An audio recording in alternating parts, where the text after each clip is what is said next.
dumako na tayo, puntahan na ho natin. Nako, yung Alpalan.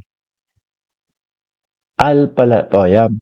Buhay na buhay yung founder ng Cereza Force kapag katubuhan po ang pinag-uusapan. Siguro gusto din matubo. Ano? No, talaga Mark, yung tubo na sinasabi mo. Oh, siguro, si Gerald naman, rektahan naman, puwerta. Eto ho, mga bossing, yung Alpalan, nako, dito na tayo kay Chis Escudero, mga kababayan. Flood control scandal. Ayan. Ha? Magkano ulit? Yung SALN ni Chis Escudero daw ho? 18.8 million, ha? 18.8 million ho, mga bossing. Magkano naman daw po yung iniregalo ni Chis Escudero? Nasingsing. Dito sa misis niya na si Heart Evangelista. Kung ang pagbabasihan po, yung kung magkano po ang dolyar ngayon, 59 milyones po, mga kababayan. Di ba? Yung ano pangalan? Turbalin o yung turbalin o yung turbolin o kung ano man yung tawag doon. Nasa Brazil lang ho makukuha yung Paraiba. Game. Pakinggan ho natin ha. Eto, mukhang nadidiskubre yung ari-arian ni Chis Escudero. Mukhang hindi ho tumutugma doon sa 18.8 million na idineklara niya bilang SALN niya. Go! Di kalayuan sa Baguio City ay ang tinaguriang Billionaires Village, ang Alphaland Baguio Mountain Lodges. Mga bigating negosyante, artista at Billionaires Village daw po. Sabi ni Ma'am Telma Calvo, madilim ang video mo. Okay lang ho yan. Pakinggan nyo na lang po ako. Hindi po importante yung itsura ko dito. No? Kung ang itsura kong pangit na makikita ninyo, hayaan nyo na. Pakinggan nyo na lang po. No? Hindi pa tayo nakakapag-set up ng ating bagong studio dito sa bagong bahay. politiko ang mga nagmamayari at namamasyal sa mga luxurious log homes dito. Ang ilan sa kanila dawit sa flood control scandal. Narito ang Nako po, ayan, picture na picture ni Chis Escudero at picture na picture ni Arjo Atayde. Watching from Berlin, sabi ni Ma'am Cheche Boreche. Si Agenda Report ni Dobby De Guzman. Ito ang Alphaland Baguio Mountain Lodge sa Tukmoang Bukla Road, Itogon, Benguet. Sa tuktok ng... Grabe, kumbaga, tuktok ng bundok talaga, Yung tipo bang, ako, mahilig ho akong, manood ng yung mga luxury na mga bahay ho, mga kababayan. Luxury na grabe naman si Ma'am Carmen M. Nakakatabaho kayo ng puso. Biruin mo, dalawa lang pinapanood ko sa YouTube, si Atty. Claire at si Mark Ramos. Biruin mo si Atty. Claire, isa ho ako sa humahanga dyan. Tapos kasama po ako doon sa, parang, kalidad din ba natin? Malakalidad ba din tayo ni Atty. Claire? Salamat nakakatabaho kayo ng puso. Sally Jane Salakup, shout out. Ako, mahilig ako manood ng mga luxury na mga bahay, mga sasakyan ho, no? Ganyan ho yung mga nakikita kong bahay na ibinebenta po. Saan? Lalo na Los Angeles, California. Ay nako, meron doon $500 million. Nandiyan sa ibabaw ng bundok.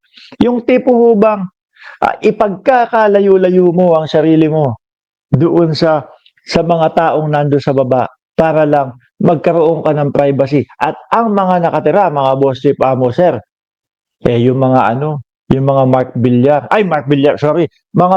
yung mga Mark Cuban, yung mga talagang kilalang mga personalidad ho. Ganyan, grabe, ganda dito siguro, Hindi pa ako nakakakuha. Hindi pa ako nakakapunta dyan. Ito ang Alphaland Baguio Mountain Lodge sa Tukmoang Bukla Road, Itogon, Benguet. Sa tuktok ng bundok na may kabuang lawak na 100 hektarya, nakatayo ang mararangyang lago. 100 hektarya? Pakinggan niyo luxury na lugar na meron daw pong 100 hektarya. Kasi susunod dito mga kababayan, meron tayong Diyos ko Lord. Si Mike Defensor ang susunod natin dito. Yung sinabi niya, nasukat daw ho ng bahay ni Martin Romualdez sa loob ng Forbes Park. Sasabihin ko sa inyo, hindi ka panipaniwala ho.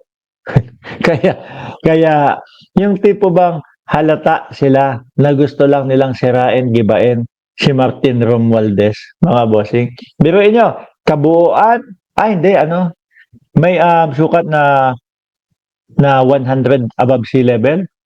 Homes, mas malamig ang klima dito kumpara sa Baguio City. Ang presyo ng bawat log home Ayan. 60 million, VAT included. 70 million, VAT included. 80 million, VAT included. 100 million, VAT included. Yan po. Yung mga kabahayan dyan, nagsisimula po sa 60 million. No? Ang pinakamataas, 100 million. ay tinatayang Parang mala Forbes Park din. Ho? nasa pagitan ng 60 million hanggang 100 million pesos depende sa laki. Sa 6-bedroom log home, 100 Sige. Wag na ho yung 100 million kasi pinaka-luxury ho yun, mga kababayan. Wag na ho yung 100 million. Doon na lang po tayo pumunta. 60 million na lang po. No? Kung sakali na merong bahay si Chis Escudero dito, tugma pa po ba doon sa Salen na inilabas niya? Hindi ho. 18.8 million lang ho yun mga kababayan. Sabi ko nga nung nakita ko yung Salen na inilabas ni Chis Escudero na kabuuang ari-arian niya, no? Asset and liability. Sabi ko, pwede din pala akong tumakbong senador. Diba? Mas may... Hindi naman po sa maghayabang ako. Ano po, mga kababayan? Yung 18.8 million na yun, isang bahay lang po yun sa San Valley. No, diyan po sa Pilipinas. Na di umano, hindi ako sigurado kung totoong doon nakatira si Daniel Padilla dahil hindi ko pa naman noon nakikita kapag yung 18.8 million ng Salen ni Chis Escudero, mga kababayan, hindi pa makakabili ng bahay at lupa doon sa loob ng San Valley. Kasi mga kababayan, sa loob ng San Valley, ang presyo doon, 25 milyones. Hindi pag nabili ko pala yung isang bahay doon, mas mayaman ako kay Chis Escudero. Di ba? Mas mayaman ako kay Chis Escudero kung sakali ho na ganun, mga kababayan. Grabe. Tapos dito, 60 million nag-uumpisa. Doon na lang tayo sa pinakamababa. Sa 60 million na lang tayo. 50,000 pesos ang renta sa overnight stay. Base sa website ng Alphaland, nagbukas ang exclusive vacation home sa mga sikat at mayayaman noong 2018. Ayon sa dating miyembro ng Alpha 4 Security na tumangging magpakilala, 2021, nang dumalaw sa Alphaland, si dating ako Bicol Party List Representative Si Saldico, with matching his helicopter, isa lang ho yan sa kanyang helicopter, mga bossing, ha? Isa lang po yan sa kanyang helicopter, mga kababayan. Bakit? Yung sinasabi, nawala na ho sa Pilipinas. 2 helicopter ho. Nasaan na daw po? Nandoon na daw po sa Kota Kinabalu, Malaysia. Yun po ay nasa ilalim lang po ng Mindanao. Nasa ilalim lang po ng Pilipinas, mga boss. Unti-unti na ngang inilalabas ni Saldico yung kanyang mga air asset ho, mga boss. Meron pang Gulfstream to, ha? Saldico kasama ang buong pamilya. Sakay sila noon ng Augusta Westland helicopter na nagkakahalaga ng $16 million. May 16 million dollars. Wag na ho natin kwentahin. Siguro billion peso na ho yun, mga kababayan. No? Mahirap na hong kwentahin. 5-bedroom unit din dito si Benguet Representative Eric Yap. Kumpirmado ito ng Benguet Provincial Assessor's Office. 525.23 square meters. Tapos, including doon, 31.30 square meters ang parking lot. One story building. Meron din lupain. siya. Saan po yan, ma'am? Sa Bulacan, Itogon. That is a place where matatagpuan po yung Alpha. Pagbubunyag Grabe ho yung mga ano, tingnan niyo ho yung itsura, yung struktura ho. Oh. Yung tipo bang papunta ka pa lang doon sa parking lot, alam mong malapalasyo na yung papasukin mong bahay. pa ng informant, may 6-bedroom unit din si Senator Francis Escudero. Pero Naku! Ayan na, may 6-bedroom unit. Atras ko ha, pakinggan ulit natin. pagbubunyag pa ng informant, may 6-bedroom unit din si Senator Francis Escudero. Pero hindi raw ito nakapangalan sa senador, bagkus ay sa Charmo Baguio Log Homes Holdings Incorporated.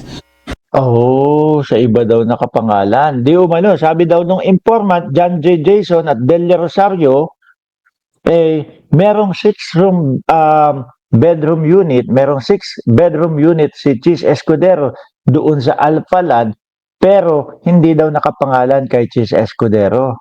Malamang ho ito itatanggi ni Chis Escudero kung sakali. Kasi mahirap Mababaon na ho si Chis Escudero doon sa pagkakasabi niya, 18.8 million lang po ang kanyang salin, asset and liabilities ho, mga bossing. Di ba? Pag inamin niya, oo, meron akong lupa o meron akong bahay at lupa doon sa Alpaland. Nagwak na. Huwag na ho 100 million. No? 60 million na lang ho. Ikaw ba, kung ikaw, magbabahay ka dyan, at yung mga kabahayan dyan, naglalaro sa 60 million hanggang 100 million, at kaya mong magregalo ng 59 million na sing-sing kay Heart Evangelista, yung bahay mo ba, papayag ka na 60 million lang? Di ba? Pero, di umano, hindi daw kay Chis Escudero nakapangalan, no? Yun yung binanggit. Sa records ng Provincial Assessor's Office, walang Alphalan Log Home Unit na nakapangalan sa senador at sa Charmo Baguio. Sa pananaliksik ng Billionaire News Channel, nakita sa website ng Alphalan Corporation na kasama sa mga board of directors si Senator Francis Escudero. Naku po nandun sa board of directors. Di ba? Uubra ba at posible ba at pwede ba na, eto personal na hindi ko alam, mga boss si Pamo sir, kung ano ang kalakaran dyan. Nung nandyan ako sa Pilipinas, ang akala ng mga kapitbahay namin, doon sa loob ng subdivision namin, doon na kami nakatira forever. Aba, ang mga loko, sabi Mark, kandidato ka namin sa pagka-presidente ng Homeowner Association. Sabing ganon. Sabi naman nung kapitbahay kong nasa gilid ko, kaliwat kanan, nagtotoma kami yan. Alam niyo naman, sa Pilipinas, di ba? Ayun. Sabi, pare, susuportahan ka namin. Sabi ko, loko kayo, hindi ako pwede kasi alam niyo naman na hindi talaga kami dito lehitimo nakatira. No? So, yung mga ganyan, hindi ko lang alam kung yung mga board of director, pwede kang maging director, pwede kang maging presidente, o pwede kang maging sergeant at arms kung hindi ka nakatira o kung hindi ka homeowner doon sa lugar na yon. Hindi ko lang alam. Pero, director, si Chis. Di ba? Kayo po na nandyan sa Pilipinas, kayo na po ang magsabi. No? Kung pwede ba na maging director si Chis nang hindi siya nakatira doon o wala siyang bahay doon. Sa official FB page ng Alphalan, makikita rin ang larawan Naku, nandyan yata si Chis Ayun, nasa likod. Nasa gitna. Si Chis tsaka si Heart nandun sa gitna ng Alphalad. ng senador, ang kanyang asawa na si Heart Evangelista at ilang pang individual na dumalo sa kaarawan ng aktres at ng wedding anniversary ng dalawa noong February 28, 2020. Doon pa sila ikinasal, tama ba? Well, atras ko nga kung sila yung kinasal.